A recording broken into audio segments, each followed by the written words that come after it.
शासकीय मान कुंवरबाई आंगनवाड़ी स्वशासी महिला महाविद्यालय का समाजशास्त्र विभाग आप सभी का हार्दिक अभिनंदन करता है।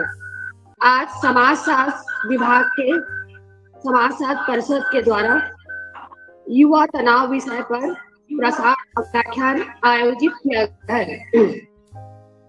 इस व्याख्यान के मुख्य वक्ता डॉक्टर ध्रुव दीक्षित केसरवानी महाविद्यालय में कार्यरत प्राध्यापक हैं, जिनका स्थानीय, राष्ट्रीय और अंतर्राष्ट्रीय स्तर पर कई व्याख्यान आयोजित हुए हैं।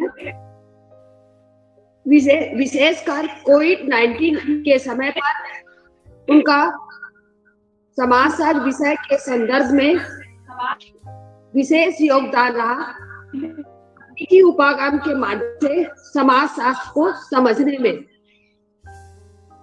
अधिक समय न लेते हुए मैं अपने विशिष्ट वक्ता प्रोफेसर ध्रुव दीक्षित से अनुरोध करती हूँ कि अपने विषय पर व्याख्यान प्रारंभ करें और हम सभी को लाभान्वित करें। आपका हार्दिक अभिनंदन एवं स्वागत। प्रोफेसर ध्रुव दीक्षित, अपना नमस्कार मैडम। धन्यवाद मैडम। सर्वप्रथम मैं मान कुंवरबाई शासकीय महिला महाविद्यालय द्वारा मुझे युवा तनाव विषय पर मैं अपने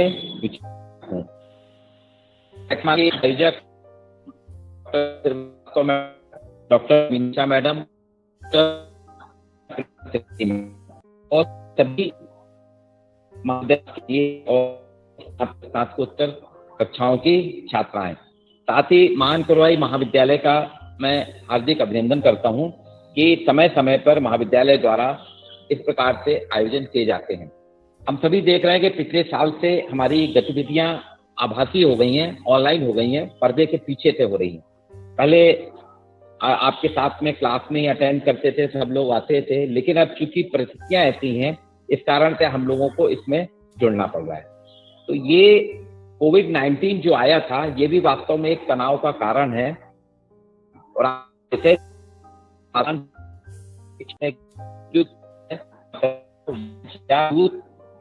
स्ट्रेस, इसमें दो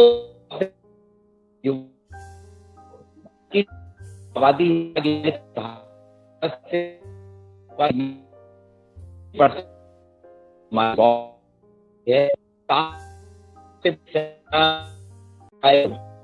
की जो युवा आबादी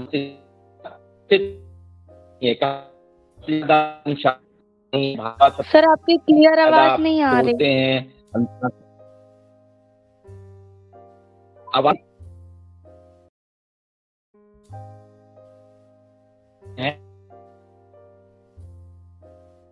नहीं चल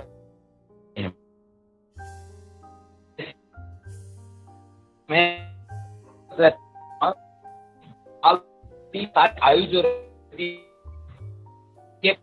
18 से 30 साल में उसके जो सपने हैं उन सपनों को पूरा कर ले, लेकिन कुछ स्थितियां ऐसी आ रही हैं कि जब वो 30 साल की आयु का होता है, उसके सपने पूरे नहीं हो पाते, तो वो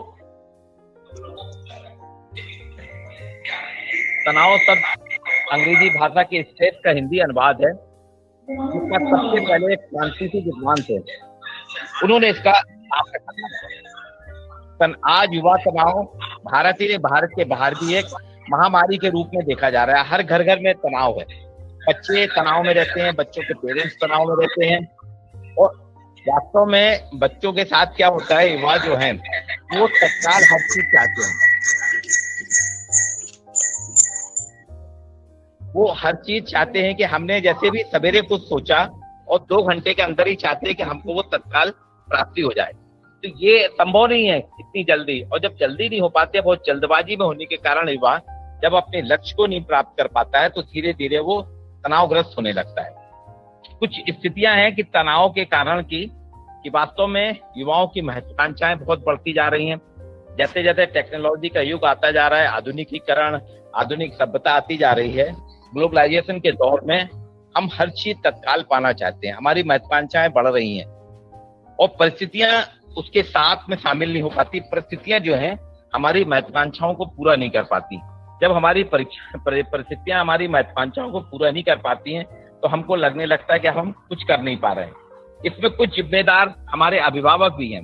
हमने देखा होगा कि हर परिवार में, हर घर में, हर मोहल्ले में स्थिति ये होती है, जब पास पड़ोस का या कोई रिश्तेदार है जो वो बच्चा अगर पास हो जाता है या यूपीएससी पास कर लेता है, पीएससी में सिलेक्ट हो जाता है, आईआईटी में सिलेक्ट हो जाता है या मैनेजमेंट में अच्छी जॉब पा लेता है, तो परिवार के लोग और उसके रिश्तेदार भी मानने लगते हैं कि उसका बेटा भी, भले ही बेटे की कमजोरी हम जानते हैं कि वो उतना सक्सेस नहीं है, उतना अचीव नहीं कर सकता, लेकिन हम जबरदस्ती उसको उस लाइन के लिए प्रेशर करते हैं, कोचिंग कराते हैं और ऐसे में बच्चे को लगता है कि मेरे माता पिता अधिक से अधिक पैसा खर्च कर रहे हैं, मेरे माता पिता जो है कर्ज लेके मुझको पढ़ा रहे हैं, तो वो एक दबाव में अध्ययन करता है, कोचिंग तो करता है, लेकिन उसको लगता है कि अगर मैं पास नहीं हो पाया या मैंने कोचिंग में अच्छी डिवीजन नहीं ला पाया, सिलेक्शन नहीं हो पाया मेरा पीएससी में या यूपीएससी में, तो मैं क्या मुंह दिखाऊंगा। पढ़ाई पे भी कंसंट्रेट नहीं हो पाता और जब एग्जाम क्लियर नहीं होता तो धीरे धीरे वो अवसाद में ग्रसित हो जाता है। पिछले साल आपने देखा होगा, कुछ लोग कहते हैं जिनके पास पैसा नहीं है, शोहरत नहीं है, प्रसिद्धि नहीं है, वो तनाव में रहते हैं, पर आप देखेंगे अधिकतर जिनके पास पैसा है, जो करोड़पति हैं, जो पैसे की कमी नहीं है, जिनका नाम बहुत चलता है, शोहरत रहती है, प्रसिद्धि खूब रहती है, वही आत्महत्या भी करने लगते हैं तनाव में। पिछले साल की एक घटना है, फिल्म इंडस्ट्री का एक कलाकार था सुशांत सिंह राजपूत, उसके पास करोड़ों रुपए लेता था फिल्मों में, उसकी कई फिल्में हिट हुई थी, ऐसा नहीं कि उसकी फिल्में हिट नहीं हो रही थी, सुशांत सिंह राजपूत की फिल्में हिट हो रही थी और उसने जो टीवी में या मीडिया में जो खबर आई पेपर में, तो उसने चंद्रमा पे भी जमीन एक प्लॉट खरीदा था। अब सोचिए, जो चंद्रमा में अगर जमीन खरीद रहा है अपने रहने के लिए, उसके पास पैसे की कोई कमी नहीं है। आईआईटी का ऑल इंडिया जो एंट्रेंस एग्जाम था आईआईटी का, उसमें 10वीं पोजीशन उसकी आई थी, काफी होनहार बच्चा था, लेकिन उसके साथ में क्या हो रहा था, वो भाई भतीजेवाद का शिकार हो गया था, उसको कई फिल्मों से बाहर करा गया। नेपोटिज्म का शिकार होने के कारण, भाई भतीजे के शिकार के कारण वो धीरे धीरे तनाव में चला गया, ड्रग्स लेने लगा और बाद में स्थिति ये आई कि मई के सप्ताह में उसने सुसाइड कर लिया, अपने कमरे में मृत पाया गया। हालांकि अभी जांच चल रही है कि उसने खुद ही सुसाइड करा है या हत्या करी है। तो वो जो था, इस बार देख रहे हैं कि उसके पास पैसे की कमी नहीं थी, उसके पास में पैसे की कमी नहीं थी, प्रसिद्धि बहुत थी, बॉलीवुड का एक चमकता सितारा था, जितने युवा लोग थे सब उसको जानते थे, लेकिन उसके बाद भी उसने तनाव में ग्रसित होकर अपना जीवन बर्बाद कर लिया। उसके बैंक अकाउंट में जब देखा गया कम से कम 18 करोड़ रुपए थे और बीच बीच में वो पैसा निकला। तो अगर हम ये कहते हैं कि वास्तव में अगर पैसा नहीं है या हमको प्रसिद्धि, हम जो अचीवमेंट, हमारा जो लक्ष्य, अगर वो हमको लक्ष्य नहीं मिल पाता है, तो हम अगर उसके कारण तनाव में आ रहे हैं तो ये पूरी तरह से गलत है। तनाव में आने के लिए स्थिति क्या है कि वास्तव में हम जो चाहते हैं अगर वो समय से पहले मिल जाता है, फिर हम उसको संभाल नहीं पाते। दूसरी चीज, जिंदगी जो है सबसे अहम होती है, हर व्यक्ति की जिंदगी अहम होती है और पूरी जिंदगी में जो युवावस्था है, जो जनरली आपके 16 साल से लेके 30 साल की स्थिति को माना गया है, ये बहुत ही क्रिएटिव रहती है। इसमें हर किसी को एक खूबसूरत बनाना चाहता है। हम चाहते हैं कि हमको कुछ मिल जाए, क्योंकि हमारी किस्मत और मूड तो हमेशा बदलता रहता है। व्यक्ति का मूड आज कुछ और है, कल कुछ और होगा, किस्मत भी आज कुछ और है, कल कुछ होगी, ये बदलती रहती है। और हर युवा अपनी जिंदगी में एक जुनून में जीता है, उसका एक जुनून रहता है, उसके पास जज्बा रहता है, सपना रहता है, वो उसको चाहता है कि हमको तत्काल हम पूरा कर लें। और जब इसमें नहीं कर पाता है तो हमारे यहाँ क्या है कि 1 to man, जैसे जैसे हमारे यहाँ संयुक्त परिवार खत्म होते जा रहे हैं, एकाकी परिवार आ रहे हैं, तो बच्चों के, अपने परिवार के लोगों से, अपने अभिभावकों के दबाव और अपने परिवार के, समाज के दबाव के कारण वो उसको झेल नहीं पाता। और स्थिति ये है कि आज हर युवा, जैसे आप लोग यहाँ पे BA MA कर रहे हैं, सब कुछ ना कुछ बनना चाहते हैं, लेकिन जब जो चाहते हैं वो नहीं मिलता है, या आपने सोचा था कि मैं MA करके यहाँ से निकलूंगी और जैसे हमारे यहाँ की मैडम है वैसे ही मैडम बन जाऊंगी, PhD की परीक्षा दी, अगर उसमें आप नहीं हो पाए तो उसके कारण आप तनाव में आ जाती है। कुछ लोग ऐसे हैं कि PhD कर लेते हैं, PhD करने के बाद उनको जब नौकरी नहीं मिलती तो वो कई सालों तक नौकरी नहीं मिलती है, इंटरव्यू में सिलेक्ट नहीं हो पाते हैं और उसके अंततः वो किसी प्राइवेट कॉलेज में जाते हैं जहां पे उसको नौकरी मिलती है, तो देखते हैं कि गवर्नमेंट के जो नौकरी है, गवर्नमेंट की सैलरी है 1-1 लाख रुपए है, और उसी काम को करने को, उसी सिलेबस के लिए उनको जो पैसा दिया जाता है वो वहां से दिया जाता है 5 से 10 हजार रुपए। तो ये जो स्थिति बनती है उसमें भी वो तनाव में आता है। तनाव एक स्वाभाविक प्रक्रिया है। तनाव को मनोविज्ञान के रूप में बताया गया एक स्वाभाविक प्रक्रिया है। वास्तव में जब व्यक्ति अपने लक्ष्य को नहीं पा पाता या अपनी आकांक्षाओं को पूरा नहीं कर पाता, तो उसके शरीर में धीरे धीरे कुछ स्थितियां ऐसी निर्मित होने लगती हैं, तो वो अपने आप उसमें होता है। अभी एक अध्ययन आया था, उसमें बताया गया कि भारतवर्ष की स्थिति बहुत ही दयनीय है। भारत में हर 5 में से 1 महिला और 12 में से 1 पुरुष कहीं ना कहीं किसी प्रकार से मानसिक व्याधियों से ग्रसित है, जो कहीं ना कहीं उनके जीवन के लिए दुखदायी बन रही है। इसको साइकोलॉजी वाले जो हैं, आप साइकोलॉजी की मैडम से पूछेंगे, इसको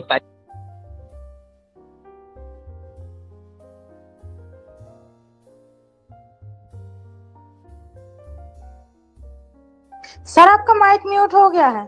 सर आवाज नहीं आ रही। आपकी आवाज नहीं आ रही। हेलो, साइकोसोमेटिक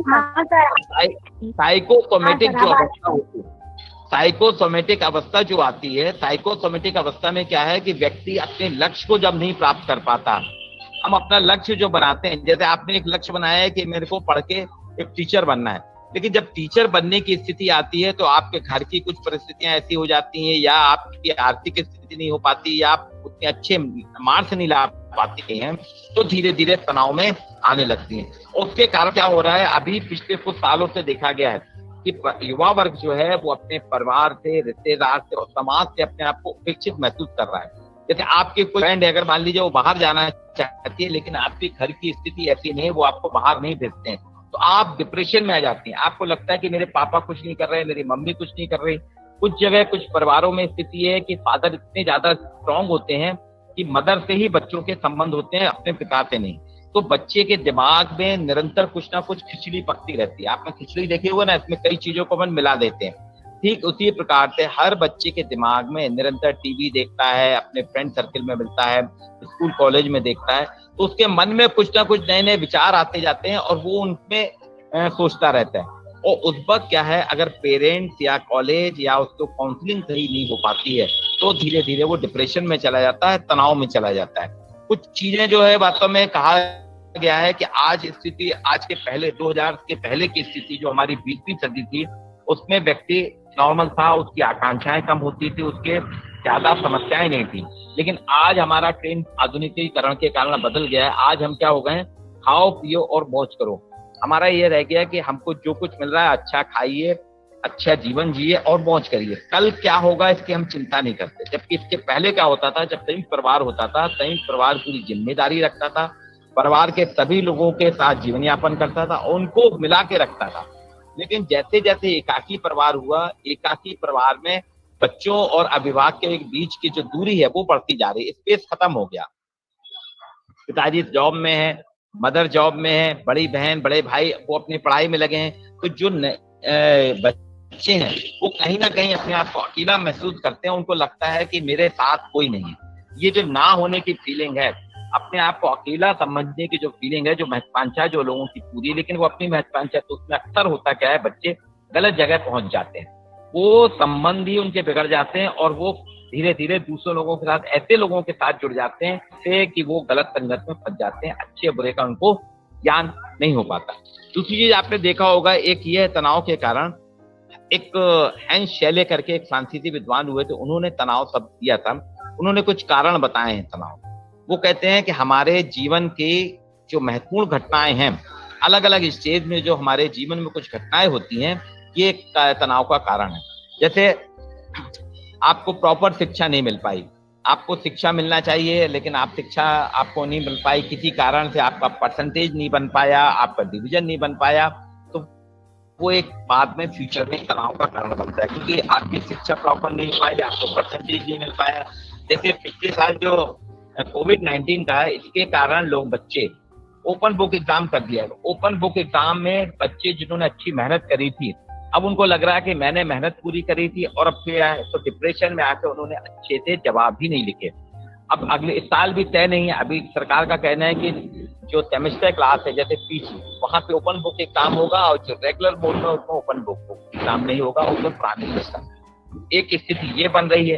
तो जीवन की एक घटना ये रहती है कि जैसे शिक्षा अच्छी नहीं हुई, आपको विवाह आप चाह रहे थे, विवाह आपको अच्छे जीवन साथी नहीं मिला, नौकरी अगर आपको मन माफिक नहीं मिली, या नौकरी ऐसी जगह मिल गई जहाँ का एनवायरनमेंट आप जैसा सोच रहे थे, आपकी जो कल्पना थी उसके अनुरूप नौकरी नहीं मिली, ये उनका कहना था। इसके कारण धीरे धीरे व्यक्ति, कुछ लोग जो हैं वो बहुत ज्यादा सोचने लगते हैं, और सोचने के कारण ही उनके जीवन में तनाव या स्ट्रेस आने लगता है। दूसरा उनका कहना था, हेंस शेले ने, एक तनाव का कारण है रोजमर्रा की परेशानी। हमारे डेली रूटीन लाइफ जो है, इसमें कुछ स्थितियां ऐसी होती है उनके साथ व्यक्ति अपने आप को ज्यादा एसोसिएट कर लेता है। जैसे सामान्य तौर पे आप देख रहे हैं आजकल हर घर में स्थिति है कि सबके पास अपने अपने मोबाइल है, और उन मोबाइलों को सबको चार्ज करना पड़ता है। जब हम चार्जर ढूंढते हैं, अगर हमने जहाँ चार्जर रखा था वहां चार्जर नहीं मिलता, तो तत्काल, क्योंकि हमारे पास जल्दी ये भागा दौड़े कि हमको कॉलेज पहुंचना है, मोबाइल चार्ज करना है, और चार्जर नहीं मिल रहा है तो कहीं ना कहीं चिड़चिड़ाहट होने लगती है। इसी प्रकार से किताब हमारी नहीं मिल रही है, हम जो सामान जहाँ रखते हैं, हमारे कॉलेज आने के बाद घर की जो साफ सफाई, घर की जो व्यवस्था की जाती है, उसमें वो सामान इधर से उधर हो जाए, सुरक्षित रख दिया जाता है, व्यवस्थित जगह पे रख दिया जाता है। हमारी आदत है हम अपना सामान कहीं भी छोड़ देते हैं, हम अपना सामान व्यवस्थित नहीं रखते। जब हम अपना सामान व्यवस्थित नहीं रखते हैं, इधर उधर रख देते हैं, और जब हमको मिलता नहीं है तब हम तनाव में आने लगते हैं। तीसरा एक कारण उन्होंने बताया कि दीर्घकालीन भूमिका से तनाव, व्यक्ति की जो एक लंबे समय तक व्यक्ति की रूटीन चलती है, रूटीन लाइफ में व्यक्ति जो रहता है वो एक सी आ जाती है, तो उसको तनाव होने लगता है। कैसे? वैवाहिक जीवन का जब हम सामना नहीं कर पाए, दिन प्रतिदिन जब हमारे खर्चे बढ़ते हैं, परिवार में कुछ ऐसी स्थिति हो जाती है, बच्चों की शादियां नहीं करा पा रहा है, बच्चों के लिए पढ़ाई की व्यवस्था नहीं करा पा रहे, तो वो जो पेरेंट्स रहते हैं वो कहीं ना कहीं लंबे समय तक जब उनको इन समस्याओं को झेलना पड़ता है तो वो अवसादग्रसित हो जाते हैं। दूसरी, अगर परिवार में कोई बच्चा विकलांग हो गया, या जन्मजात विकलांग, या कोई एक्सीडेंटल विकलांग हो गया, तो उसका पालन पोषण जो करना पड़ता है, उसमें पेरेंट भी एक लंबे समय तक आ रही स्थिति, तो धीरे धीरे वो अवसाद में आने लगते हैं। एक स्थिति ये हो रही है आज के युवाओं के सामने, तो उनके सामने दो प्रकार के स्थितियां बनती हैं, दो उद्देश्य आ जाते हैं, दोनों उद्देश्य वांछित होते हैं। अब वो क्या करें क्या नहीं करें। जैसे आपने देखा होगा अभी आपके यहाँ ऑनलाइन क्लासेस चल रही है, ऑनलाइन क्लासेस में आपको घर का काम भी करना है और क्लास भी अटेंड करना है, दोनों चीजें। तो कुछ लोग तो अभी चाहते हैं कि क्लास छोड़ दें, घर का काम करें, बाहर का काम करें, तो दोनों उद्देश्य हैं। जैसे मैरिज है, आपके दिन एक ही दिन में आपको दो जगह मैरिज जाना है, आपकी दो बहुत ही खास फ्रेंड है, उनकी शादी है, उन्होंने दोनों को आपको काट दिया, लेकिन तारीख एक ही है, स्थान दोनों अपोजिट है। एक मान लीजिए सिविल लाइंस में मैरिज की जगह है और दूसरी है आपके यहाँ पे शास्त्री ब्रिज पे।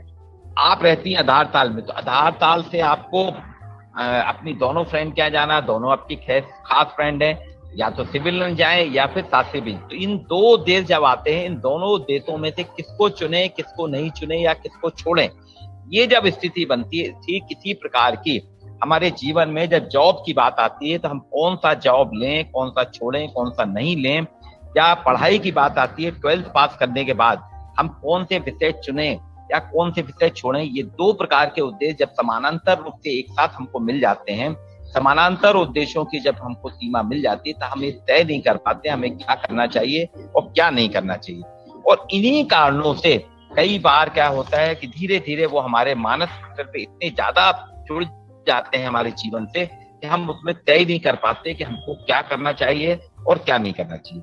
अभी कुछ चीजों में आपने देखा कि हर जगह बात होती है ना कि भारतीय युवा बहुत तनाव में है, अवसाद रहते हैं, आंकड़े अलग आते हैं। इससे कहा गया है कि पिछले 2 साल में तनाव के चलते 814 लोगों की जाने गई। रोज समाचार पत्रों में कुछ ना कुछ आता रहता है कि परिवार में बच्चा जो है, यूथ जो है, अपने रिश्तेदारों से परेशान है, समाज से परेशान है। लेकिन इसके लिए कोई योजनाबद्ध तरीके से हमारे यहाँ जो नई शिक्षा नीतियां आती हैं, नए प्रयोग किए जाते हैं हमें, लेकिन कुछ पाठ्यक्रम जो हमको चालू वो नहीं। राष्ट्रीय शिक्षा नीति आई है, उसमें बहुत कुछ बदलाव किया गया, उसमें भाषा को प्रमुख किया है, उसमें कहा गया कि तर्क बोध होना चाहिए, भाषा बोध होना चाहिए और ज्ञान बोध होना चाहिए। ये सब तो ठीक है, लेकिन इसके साथ उम्मीद की जा रही है कि हम जो हमारी जो राष्ट्रीय शिक्षा नीति है उसमें कुछ हमको प्रबंधकीय कोर्स चलाना होगा, जैसे लाइफ मैनेजमेंट। हमको एक प्रयोग करना चाहिए, एक प्रस्ताव रखना चाहिए पढ़ाई के साथ साथ sociology, political science, math, physics, chemistry जो भी हम पढ़ते हैं वहां पे बच्चों को एक लाइफ मैनेजमेंट का भी पाठ्यक्रम रखना चाहिए। एक पीरियड, भले हफ्ते में आप 3 दिन कराइए, लाइफ मैनेजमेंट की व्यक्ति अपना जीवन कैसे करेगा, जीवन का प्रबंध कैसे करेगा, जीवन में क्या क्या समस्याएं हो सकती हैं, जीवन में कौन कौन से प्रॉब्लम आ सकते हैं, इन सारी चीजों को वो अगर बनाता है तो लाइफ मैनेजमेंट अगर उसको सिखा दिया जाएगा दिन के दौरान, तो वो आगे जब अपनी लाइफ शुरू करेगा तो उसका प्रबंध करना सीख जाएगा। दूसरी चीज, एक कोर्स और होना चाहिए माइंड मैनेजमेंट का। हमारा माइंड निरंतर सोचता रहता है, निरंतर चर्चा में रहता है, निरंतर खोजबीन करता रहता है। ऐसे में हमारे माइंड का प्रबंध कैसे हो, हम अपने माइंड को कैसे संतुलित रखें, अपने माइंड का संचालन कैसे करें, माइंड का मैनेजमेंट कैसे हो, ये मैनेजमेंट के लिए माइंड मैनेजमेंट जो है एक पाठ्यक्रम है। इसको हमारे नियमित पाठ्यक्रम के साथ में एक क्लास माइंड मैनेजमेंट की, जिससे बच्चे अपने माइंड को एडजस्ट करना सीख जाएंगे कि हमको कब अपने दिमाग का उपयोग करना है, कहाँ करना है और किस तरीके से करना है। तीसरी चीज है टाइम मैनेजमेंट। टाइम मैनेजमेंट के विद्यार्थियों को सिखाया जाता है, जो MBA करते हैं वहां टाइम मैनेजमेंट बताया जाता है, लेकिन बाकी किसी पाठ्यक्रमों में टाइम मैनेजमेंट नहीं सिखाया जाता आज, जबकि टाइम मैनेजमेंट सबसे महत्वपूर्ण चीज है। अगर आपने अपने टाइम को मैनेज करना सीख लिया तो आप देखेंगे आपके जीवन की बहुत सी समस्याएं, बहुत सी परेशानियां अपने आप समाप्त हो जाती हैं। जैसे टाइम मैनेजमेंट में क्या है कि अभी आप देखिए ऑनलाइन क्लासेस के कारण हमारा पूरा सिस्टम बदला हुआ है। अब मेरे को यहाँ क्लास भी लेना है, अपने कॉलेज की क्लास भी लेना है और मान करो भाई क्लास में लेक्चर भी देना है।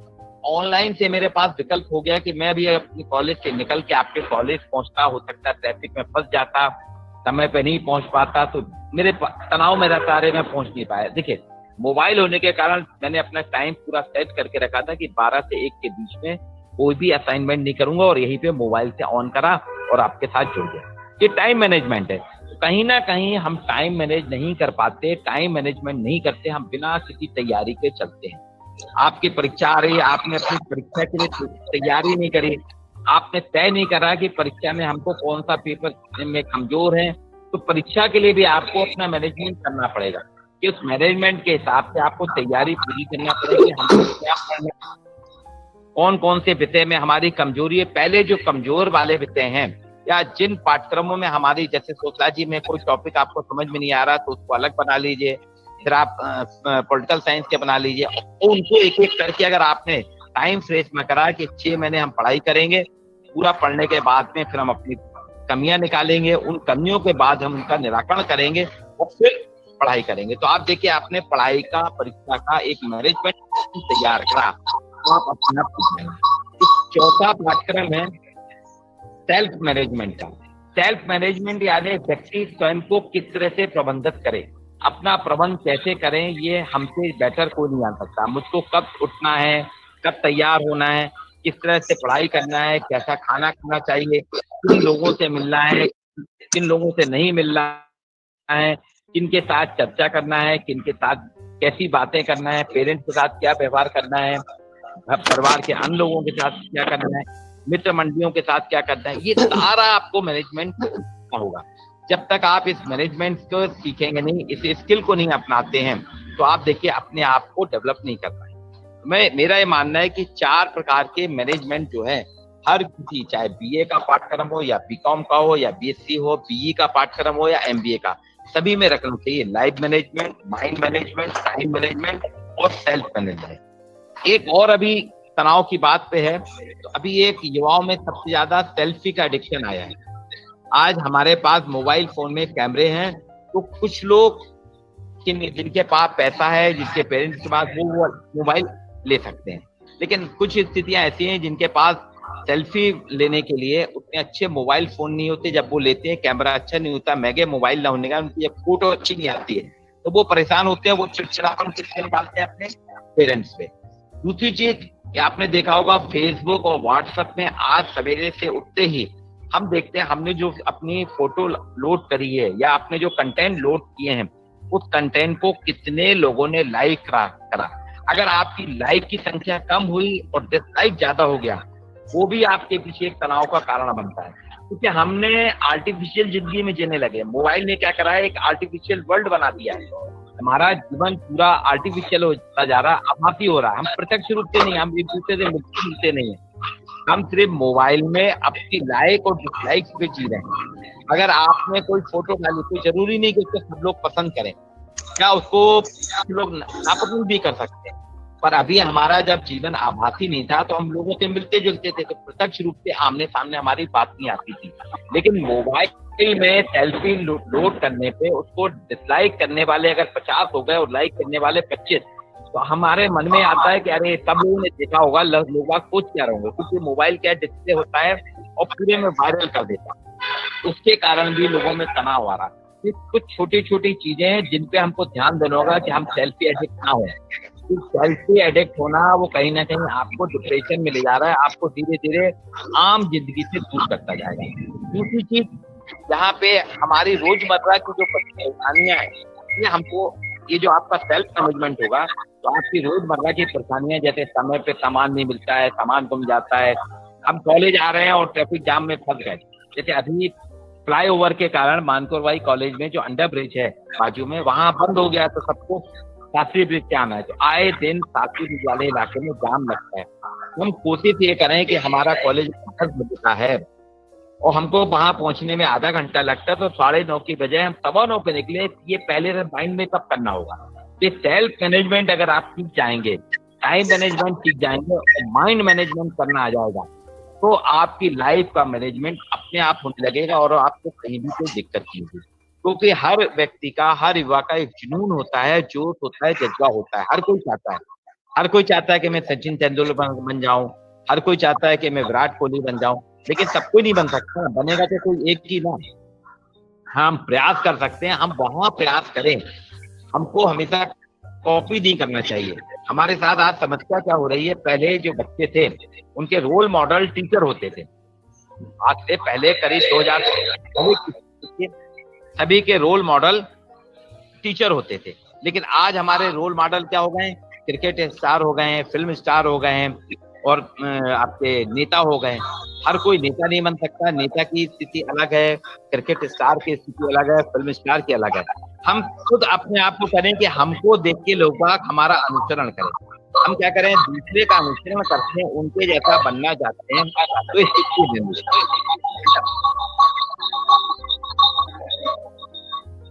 मैडम मीनू मिश्रा मैडम, आप अपना ऑडियो ऑफ कर लीजिए। तो हम क्या करते हैं, दूसरे के जैसे बनने का प्रयास नहीं करें, लेकिन हमको प्रयास करना चाहिए कि हमारे जैसा कोई बने। जब हम दूसरे के, हम एक आइडल का बनेंगे, एक रोल मॉडल के रूप में हम अपने आप को प्रस्तुत करेंगे। अभी आपने देखा होगा कि कोरोना काल में क्या हुआ था कि बहुत से लोगों को रोल मॉडल के रूप में देखा।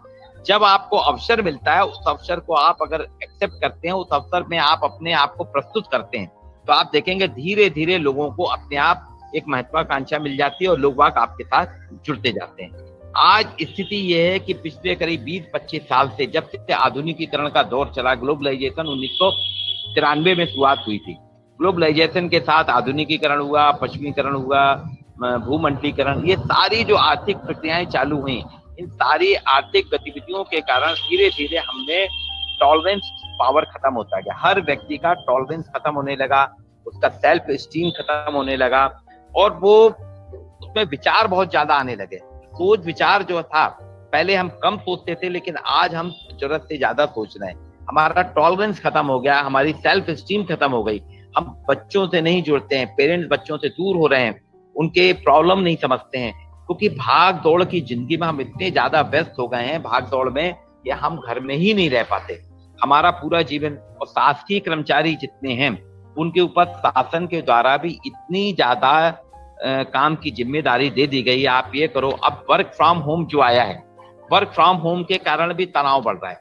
आपने देखा होगा घर छोटे हैं, घर के छोटे घरों में एक ऑफिस नहीं बन सकता। घर का वातावरण अलग होता है, घर के वातावरण में आप ऑफिस नहीं बना सकते, आप उसको कोचिंग इंस्टीट्यूट नहीं बना सकते। जो वकील हैं वो अपने घर से ही अपनी वकालत कर रहे हैं, कई प्रोफेसर घर से लेक्चर दे रहे हैं, कई व्यापारी लोग अपने घर से चला रहे हैं। अब घर में 2 कमरे के मकान में बच्चों को जो पढ़ना है, वहां पेरेंट्स अपना काम कर रहे हैं वर्क फ्रॉम होम में, तो वहां पे कहीं बच्चों के साथ में तनाव की स्थिति बनती है, पेरेंट्स के साथ तनाव की स्थिति बनती है, फैमिली मेंबर के साथ। तो सरकार को कुछ ऐसी प्रायोजनाएं करना पड़ेगी कि अपने जो बच्चों के साथ में वर्कलोड है पे अपने कर्मचारियों के साथ में वर्कलोड कम करना। अभी सरकार तत्काल एक आदेश दे देती कि आप ये करिए वो करिए।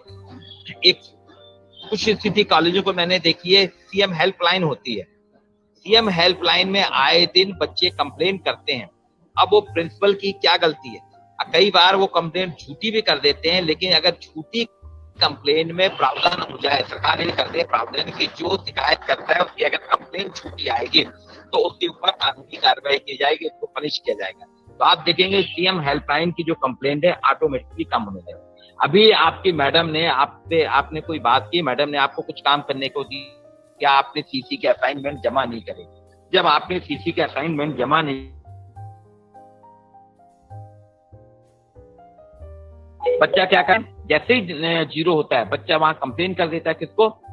सीएम हेल्पलाइन में कि मुझको फेल कर दिया मैडम ने मेरे लिए, मैं कोरोना में फंसी थी, नहीं पहुंच पाए। तो ये कुछ स्थितियां ऐसी हैं, कुछ प्रशासकीय परिस्थितियां भी ऐसी बनती जा रही हैं कि शासकीय कर्मचारियों के ऊपर वर्कलोड इतना ज्यादा दे दिया जाता है कि धीरे धीरे वो तनाव में अवसाद में आते जाते हैं। तो आज जो है तनाव से हम कहीं नहीं, तनाव को मैंने पहले भी कहा था, तनाव वास्तव में एक महामारी है। तनाव एक महामारी है जो हर घर में है, हर शैक्षणिक संस्थान में, हर कार्यस्थल में है, और कोई भी क्षेत्र ऐसा नहीं है जहाँ तनाव है। व्यापारी वर्ग को है उसको तनाव रहता है कि उसका सामान कैसे रहे। अभी पिछला साल हमारा पूरा तनाव में था, हम तय ही नहीं कर पा रहे थे कि लॉकडाउन कब खत्म होगा। शुरू में तो हमको बहुत अच्छा लगा जब लॉकडाउन हुआ, हम सब घर में बैठ गए पूरे परिवार के साथ थे। लेकिन धीरे धीरे जो बाहर से बच्चे आए थे, पूना से, बेंगलोर से, जो वहाँ सर्विस पे थे, पढ़ रहे थे, जब बच्चे घर में आए तो उनको कुछ दिन तो अच्छा लगा, अपने पेरेंट के साथ थे, मम्मी के साथ थे, पापा के साथ थे, भाई बहनों के साथ थे। लेकिन कुछ दिनों के बाद, 2 महीने के बाद ही वो उनको बोरियत होने लगी, मैं कहाँ जाऊं, क्या करूं, कैसे करूं, क्योंकि उनका जो फ्रेंड सर्किल वहां था पूना बेंगलोर में, जो स्वच्छंद जीवन कर रहे थे, खाओ पियो मौज करो वाली जीवन था उनका, यहाँ पे वो उसमें सारे में प्रतिबंध लग गया। घर का वही खाना खाने को मिल रहा था, उनको 5 स्टार फूड नहीं मिल रहे थे, उनको लग्जरी लाइफ नहीं मिल रही थी, उनको घूमने फिरने नहीं मिल रहा था, अपने फ्रेंड सर्किल नहीं थे, डेटिंग नहीं कर पा रहे थे। ये सारी चीजें जब बंद हुई, सिर्फ मोबाइल में उनको रह गए, घर में सीमित रूप से कैद हो गए, तो वो धीरे धीरे आप देखिए कुछ घटनाएं भी हुई कि कुछ लोगों ने आत्महत्या कर ली, कुछ बच्चे उसमें चिड़चिड़ाहट करने लगे, हस्बैंड वाइफ के बीच में तलाक की समस्याएं बढ़ने लगी, परिवार परामर्श केंद्र में उस वक्त कंप्लेंट बहुत आई है। उसका मूल कारण यही था कि बच्चों के साथ में समस्या ये थी, पेरेंट के साथ समस्या थी, आपस में ट्यूनिंग परिवार में खत्म होने लगी। तो अब देख रहे हैं कि जो हमारा वर्क फ्रॉम होम था, वर्क फ्रॉम होम से भी आपके यहाँ परिवार में और समाज में एक तरीके से टेंशन या तनाव की स्थिति बन रही है। इसके पीछे कुछ चीजें हैं जिन पे अगर हम ध्यान देते हैं तो उसके कारण हम इससे बच सकते हैं। जैसे 1-to-1 रिलेशन हमारे होना चाहिए। परिवार में अगर 5 लोग हैं तो 5 के 1-to-1 रिलेशन होने, पापा मम्मी के रिलेशन तो हैं, पापा और बेटे के, पापा और मम्मी के, मम्मी और बेटे के, मम्मी और बेटी के, भाई बहन के, इनके साथ में 1-to-1 रिलेशन होना चाहिए। आज हमारे 1-to-1 रिलेशन खत्म हो गए। मैं अपने काम में व्यस्त हूँ, मेरी बेटी अपने काम में व्यस्त है, मिसेस अपने काम में व्यस्त है, हम घर में अगर बैठते भी हैं तो सभी अपने मोबाइल फोन में रहते हैं। कायदे से हमको ये करना चाहिए कि कम से कम लंच या डिनर, लंच नहीं कर पा रहे हैं तो डिनर तो हमको एक टेबल में एक साथ करना चाहिए।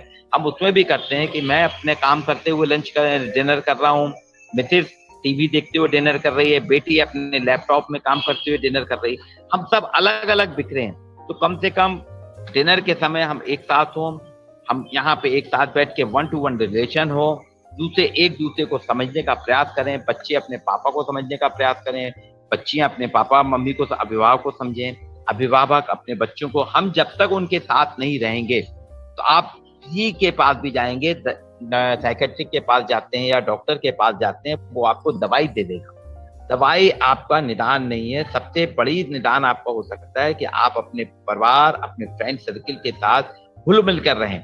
अगर हम घुल मिल कर नहीं रहते हैं, योग है, ध्यान है, घूमने फिरने से, फैमिली के साथ अगर आप ट्रिप करते हैं, पहले लोग वहां तीर्थ यात्रा के लिए जाते थे, पहले लोग वहां होता था तीर्थ यात्रा करने जाते थे, पूरा परिवार जाता था। लेकिन आज हम क्या है, घूमने फिरने जा रहे हैं, बच्चे अलग जा रहे हैं, पेरेंट्स अलग जा रहा है।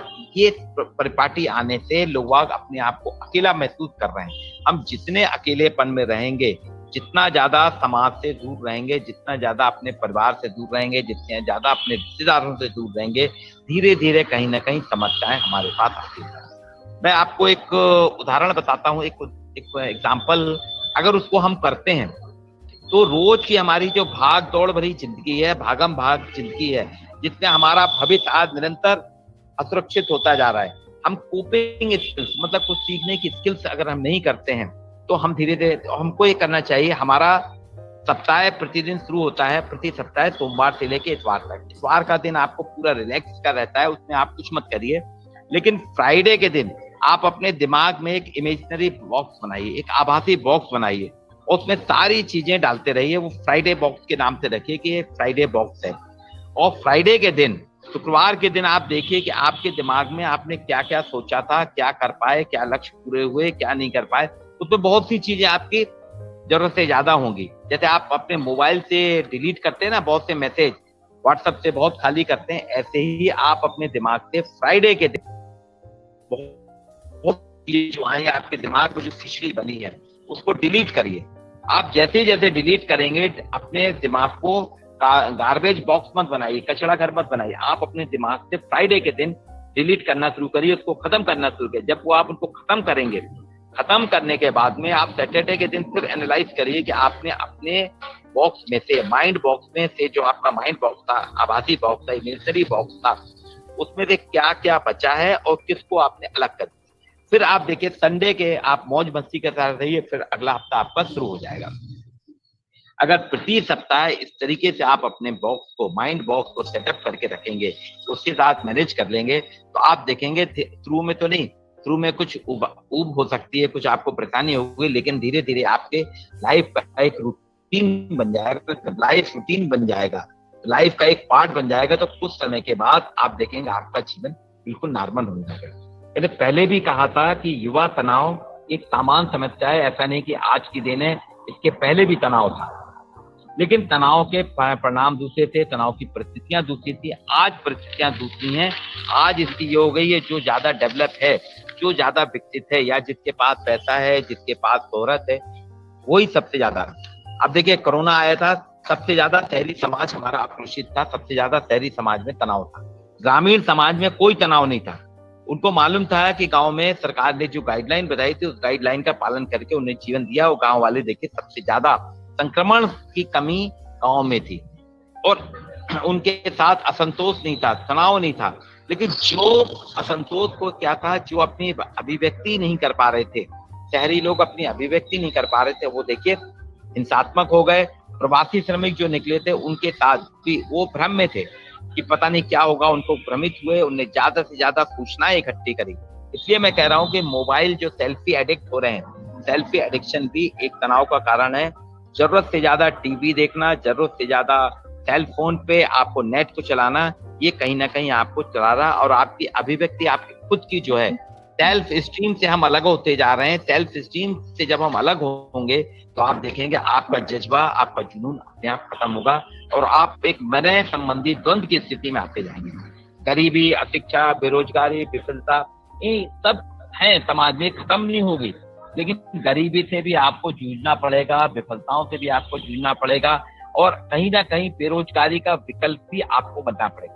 आपको खुद ही विकल्प बना तलाशने होंगे। हमारे साथ जितनी भी समस्याएं हैं, सेल्फ मैनेजमेंट की बात यह है कि आपको अपनी समस्याओं का समाधान खुद करना पड़ेगा। आपके पेरेंट्स सहायक हो सकते हैं, आपके टीचर सहायक हो सकते हैं, लेकिन आपको समाधान, आपकी समस्या आपकी है, समाधान आपको करना पड़ेगा। तो ये कुछ बातें थी युवा तनाव में। युवा तनाव क्यों होता है, किस कारण से होता है, कौन कौन सी परिस्थितियां हैं, और इसमें क्या क्या स्थितियां हो सकती हैं, किन कारणों से हो रहा है, ये मैंने आपके सामने कुछ विचार रखे। इसमें अगर आप कुछ पूछना चाहते हैं तो आप एक एक करके अपना ऑडियो ऑन करते जाओ, मुझसे पूछ सकते हैं।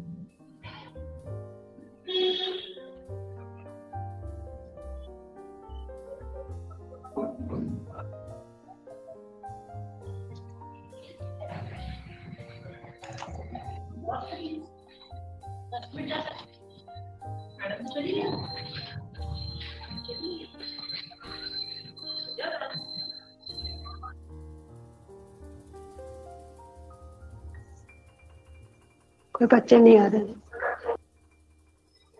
नहीं, किसी को अगर पूछना है तो आप पूछ सकते हैं।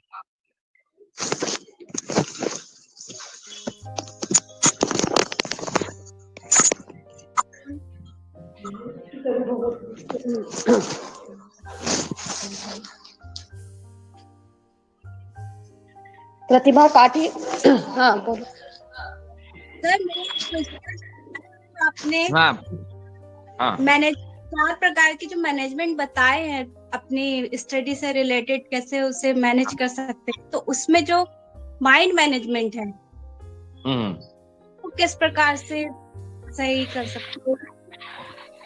देखिए, मैंने ये बोला है कि हमारे पाठ्यक्रम में चाहे बीए हो, बीकॉम हो, चाहे इंजीनियरिंग की पढ़ाई हो, मेडिकल की हो, सभी में मैनेजमेंट करना चाहिए। जैसे एक लाइफ मैनेजमेंट तो बच्चे को सिखा दिया जाए कि अपना पढ़ाई के बाद में लाइफ कैसे बनाएगा, ऐसे माइंड मैनेजमेंट वो हमेशा के लिए है। माइंड मैनेजमेंट यानी अपने माइंड को स्थिर रखना। अब ये हमारा माइंड चारों तरफ घूमता रहता है। आप ये सोचती हैं कि मैं बीए भी कर लूं, बीए के साथ में फैशन डिजाइनिंग भी का भी कोर्स कर लूं या मॉडल भी बन जाऊं, तो ये हमारा माइंड जो अलग अलग भटकता है, तो हमको कंसंट्रेट करना पड़ेगा एक जगह। अभी जैसे आपकी पढ़ाई की है तो आप जॉब की तरफ ना सोचें, आप तय करें कि बीए फाइनल तक आते आते आपको किस लाइन में जाना है। पीएचडी में जाना है, टीचिंग लाइन में जाना है, बिजनेस में जाना है। माइंड मैनेजमेंट, माइंड को आपने कंसंट्रेट करना सीखा। इसके लिए पाठ्यक्रम होते हैं, कोर्स होते हैं, वो आपको सिखाया जाएगा। उसमें बताते हैं टीचर्स जो एक्सपर्ट होते हैं, वो बताएंगे कि व्यक्ति अपने माइंड को कितना एक्सप्लोर करे, कहाँ करे, कहाँ नहीं। कई बार होता है कि हम जरूरत से ज्यादा माइंड का यूटिलाइज कर लेते हैं। जब माइंड ज्यादा यूटिलाइज होता है तो माइंड की भी एक कैपेसिटी होती है, उसके बाद वो उतना काम नहीं कर पाता। आपने देखा होगा कुछ लोग एक्स्ट्रा ऑर्डिनरी होते हैं, वो टीचिंग भी कर रहे हैं, मैनेजमेंट का भी काम कर रहे हैं, शेयर बाजार में भी हैं, बिजनेस भी कर रहे हैं, स्पोर्ट्स में भी, कई प्रकार की एक्टिविटीज में जब हम इन्वॉल्व हो जाते हैं तो आप देखेंगे धीरे धीरे वो हमको प्रॉब्लम। जैसे फिल्म सिटी में आपने देखा होगा, एक कुछ लोग डायरेक्टर भी होते हैं, वही प्रोड्यूसर भी हो जाते हैं, गायक भी बनने का प्रयास करते हैं, फिल्म भी बनाते हैं, फिल्म की कहानी भी लिखते हैं, गीत भी गाते हैं, सब कुछ वो करते हैं। तो आप देखेंगे वो फिल्म कभी सफल नहीं होगी। तो माइंड मैनेजमेंट मतलब एक जगह अपने आप को कंसंट्रेट करना। ठीक है? यस। और कोई?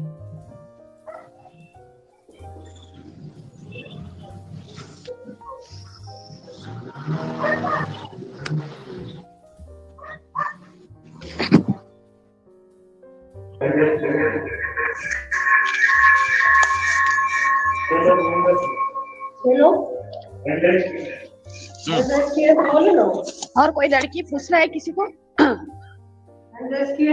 सर, आपका व्याख्यान बहुत ही अच्छा और छात्रों के लिए लाभान्वित रहा, जिसपे आपने मुख्य 4 पॉइंट जो बताए, जो छात्रों ने ग्रहण भी किया: जीवन प्रबंधन, दिमाग प्रबंधन, समय प्रबंधन, स्व प्रबंधन।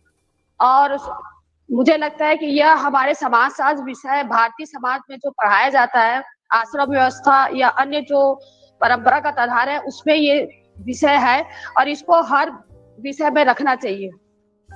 और मैं छात्रों से, हमारी समाजशास्त्र परिषद की सचिव प्रतिभा काठी से मैं अपने अनुभव के बारे में, व्याख्यान के अनुभव के बारे में विचार व्यक्त करने के लिए बुलाती हूँ। प्रतिभा? यस।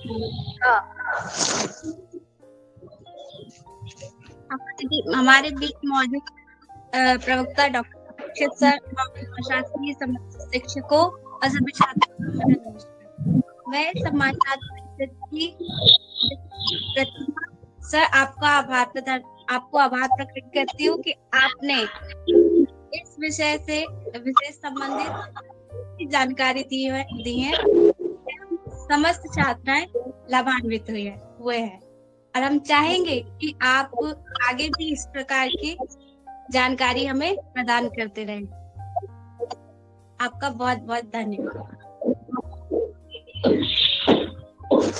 समाज आपका हृदय से आभार व्यक्त करता है इस व्याख्यान के लिए, और आगे आप अपने व्यस्तम समय से समय निकालकर इसी प्रकार से छात्रों को अपने विचारों से अवगत कराएंगे।